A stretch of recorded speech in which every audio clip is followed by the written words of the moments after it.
everybody, Raul here for Bass Musician Magazine, and today we have the extraordinary honor and pleasure of catching up with bassist, sound designer, composer, and maker of musical instruments, Ksenia Vasileva. Yay! Hey, hey Raul, thank you so much for having me here. It's a pleasure. My pleasure.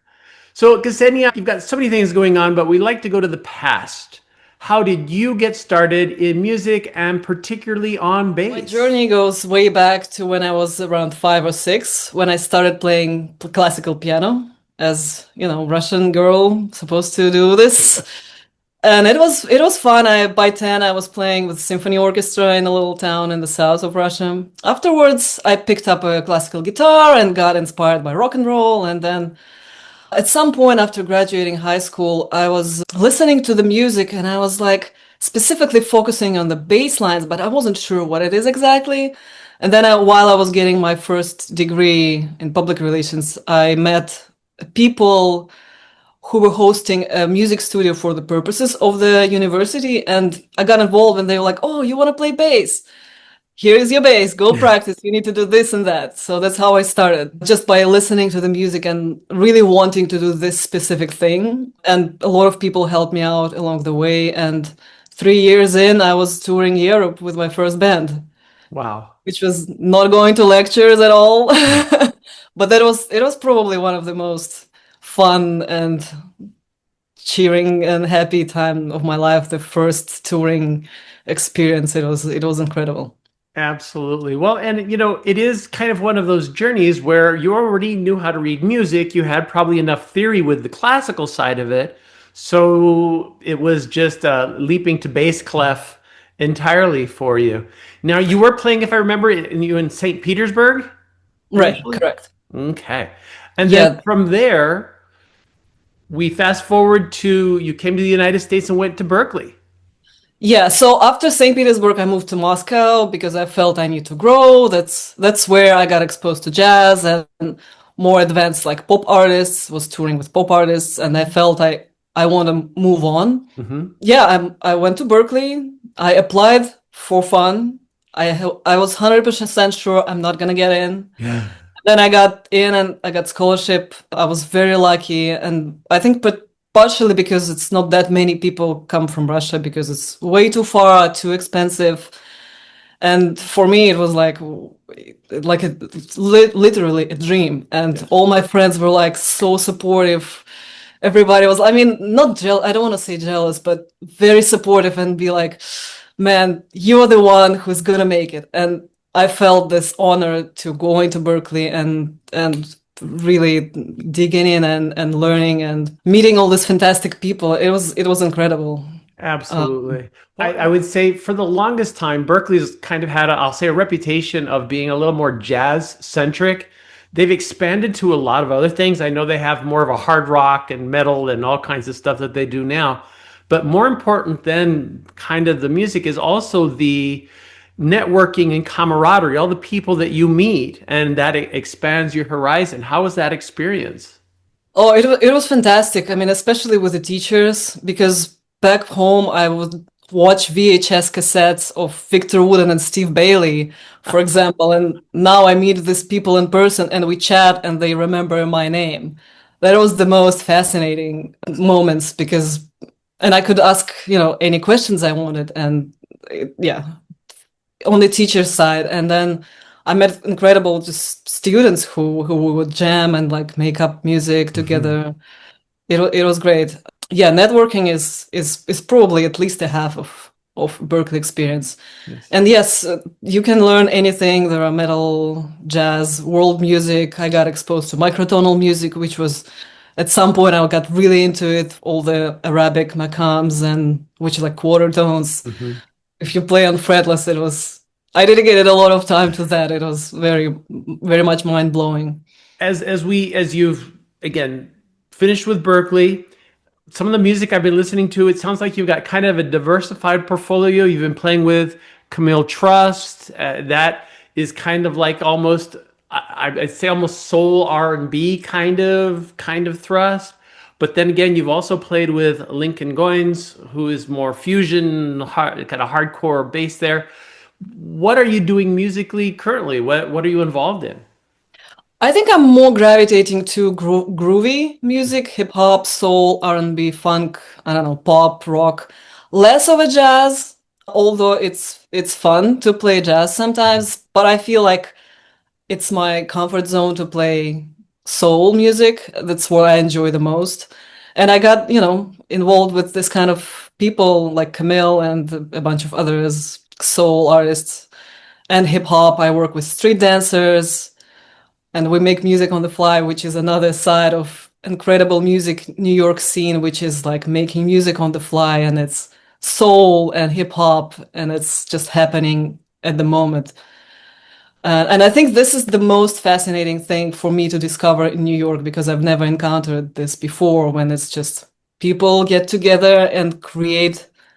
It's not a free jazz, but it's like it's songs really, and Mhm. it's singers making up lines and it's all soulful. It was yeah, this is the best thing I have discovered in New York, probably Interesting. like going to Producer Mondays at New Bloom that's hosted by Ray Angry, pianist from The Roots. Okay. This was my church. I would go there every Monday. I would record the bass lines by Lex Sadler and go home and transcribe. And this was after Berkeley, so I kind of learned as much while my time just getting to know New York as much Absolutely. as I learned at Berkeley. So Well, and that is a whole other scene, and kind of the love-hate about New York is that it's a hustle. It's an ongoing, and it's beautiful from the point of view of all of your creative exposures and people that because you have an abundance of so much talent, but by the same token, since there's an abundance of talent, you're in there in the race to try. It's like a marathon race with so many runners. You're trying to maybe stand out or catch the attention or be involved in things, and so it certainly you do have a diversified background that you could, if needed. I'm sure you're good at probably reading if you chose to do Broadway shows if you needed to, or you could sit in with, XYZ band. You have that flexibility, and all of that background just helps support your musical creativity there. yeah, definitely. Yeah, and it's amazing being exposed to all this kind of different music. I'm playing with 5 different artists in 1 week. Yeah. So it's fun. It's on one hand it's great, but at the same time I feel I'm lacking this band sort of experience by being a Hmm. freelancer. Like back at home, we would just rehearse 4 times a week and make music together, and I don't have this experience at the moment, and I feel I'm missing that side. So it's a balance. It's a balance. Gotcha. Well, and in that, who knows, in the networking, is a lot of times it's a question of being at the right place at the right time. You might catch the eye of some potential bandmates, and before you know it, you've got a band. I've interviewed players that went to Berkeley and they met their bandmates in their first year and they never finished even the program at Berkeley. They just said, okay, I came here to get in a band and now I'm in a band, so I guess I'm done. And then they went on and they never went back. So Right. Yeah. the future is possible. Now, I do want to talk a little bit about your sound designing and musical instrument making. I understand it's not as much bass as it is more synth kind of stuff. Yeah, yeah. So at Berkeley, I did performance on the bass and electronic production and design major. Okay. And this is where I got exposed to like audio programming and sound design and modular synthesis, and I got fascinated by all of it. So there was a COVID while I was at Berkeley, and it helped me actually to focus on that side because I wasn't playing around. It wasn't, there was nowhere to go. Hmm. So I kind of focused on the computer work, and yeah, I do like ambient music kind of thing. And then I used to work for this audio branding agency, Audio UX, Hmm. and we would do a lot of UX sounds for electric cars, for applications, phones, and stuff like that. So it's like it's like composing, but the composition consists of 2 to 3 notes, Yes. which is like very challenging. It's very niche and very interesting work. Actually, I enjoyed doing it. Nice. And yeah, I did yeah, a couple of VST plugins and the little hardware synth. Yeah. Yeah, it's a lot of work. I wish I could have done more of that. But again, it's you only have 24 hours. What There you am I go. gonna do? Well, and again, even in that diversified portfolio, one of my favorite people, Mike Pope, I know Yeah. you know Mike, Hmm. his involvement in the electronic side in development, his preamps for bass and the pickups, and his work at Trickfish Amplification, again, because of needing to be involved with that technical side of it, the electronic side of it. So it opens up some possibilities. And perhaps, again, when you have a group, if you're looking for a specific sound, maybe you can kind of custom tailor some of what you're doing versus just using what's available and kind of playing around with it. Yeah, for sure. And especially these days, technologies are so advanced. Yes. You can, I mean, just make up an idea and it's all going to be possible with software like I don't know, Max, MSP, and stuff like that. Yeah. Nice, nice. Well, and we should talk, since we're talking about sounds, we should talk about gear. Bass wise, how are you getting your sound? What are you playing on? I used to play Fender Jazz, Hmm. and then I realized it's too heavy for me. And then my friend put together for me incredible funny instrument, and I'm gonna give away the recipe for it. Yes. It's $199 bass, Glary bass. Yes. So you put Linden Frillin Hmm. pickup on it.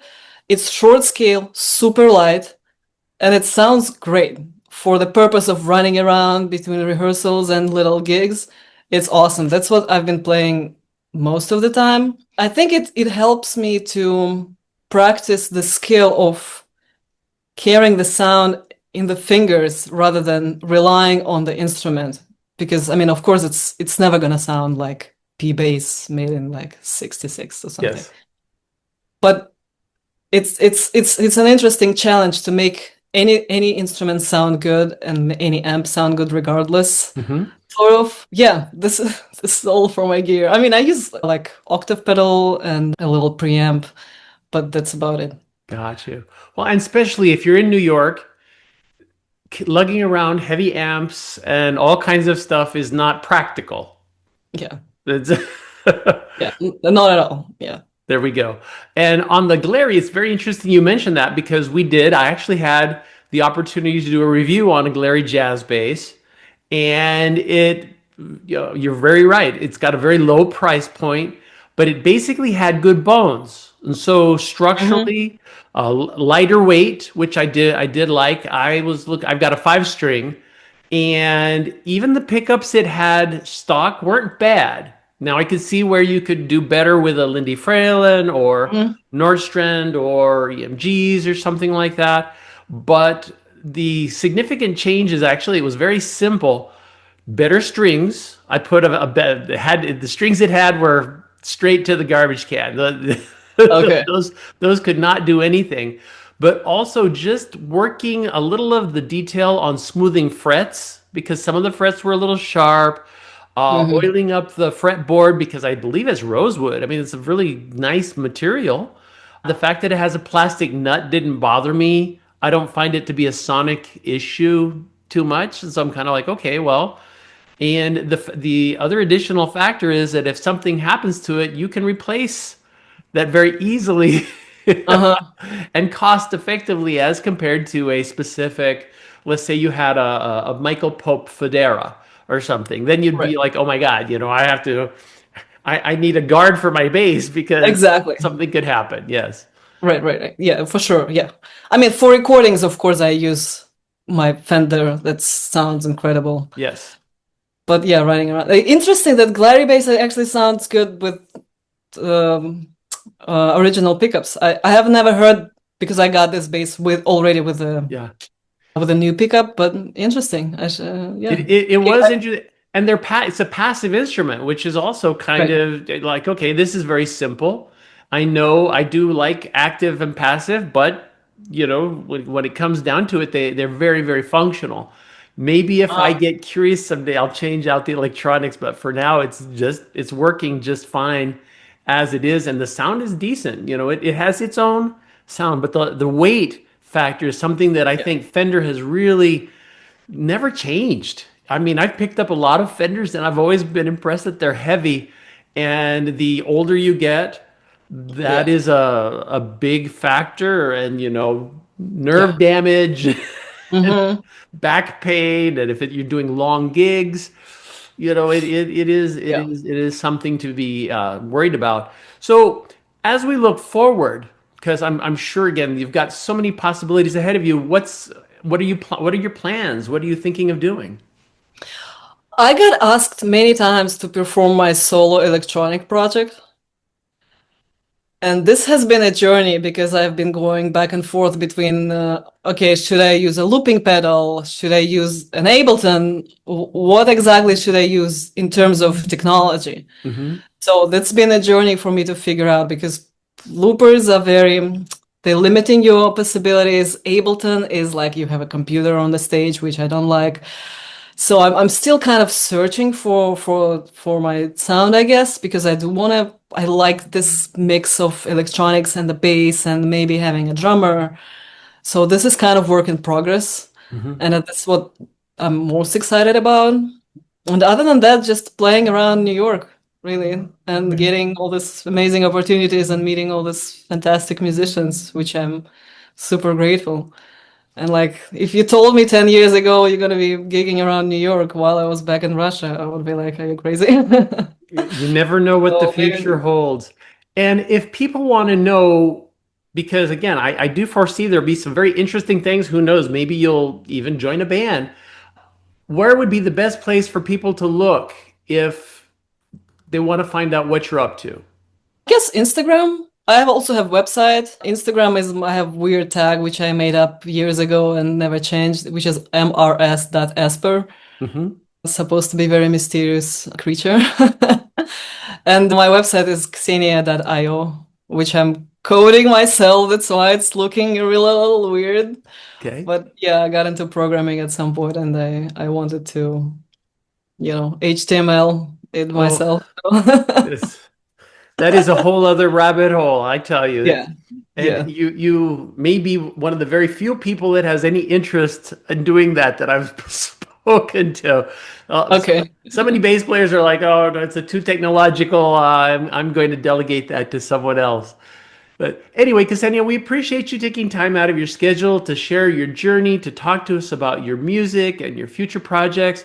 We're looking forward to great things from you, and we're going to make sure we hear from you in the future. Folks, you've seen her here on Bass Musician Magazine, Ksenia Vasileva. Thank you very much for having me, Raul. All the best. Thank you.